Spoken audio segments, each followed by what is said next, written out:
ఎవరైనా 47 పరుగుల దగ్గర ఉన్నప్పుడు క్రికెట్లో రిటైర్ అయిపోమని చెప్తారా?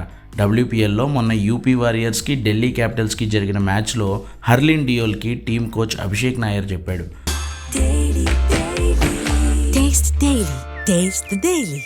స్లో స్ట్రైక్ రేట్ కారణంగా పరుగులు పెద్దగా రావట్లేదంటూ హర్లిన్ డియోల్కి రిటైర్ ఇచ్చి వచ్చేయమన్నారు కోచ్ అభిషేక్ నాయర్.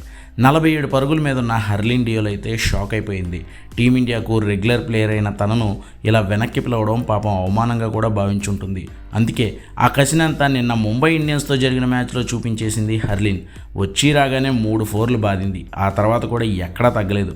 39 బాల్స్లోనే 12 ఫోర్లతో 64 పరుగులు చేసి నాటౌట్గా నిలవడంతో పాటు యూపీ వారియర్స్కి ఈ సీజన్లో తొలి విజయాన్ని అందించింది హర్లిన్ డియోల్. మ్యాచ్ అయిపోయిన తర్వాత కోచ్ అభిషేక్ నాయర్ని హక్ కూడా చేసుకుంది. అలా తనకు ఎదురైన అవమానానికి కేవలం ఒక్కరోజు తేడాలోనే సమాధానం చెప్పింది. మ్యాచ్ తర్వాత మాట్లాడుతూ అదంతా తను పెద్దగా మనసుకు తీసుకోలేదని,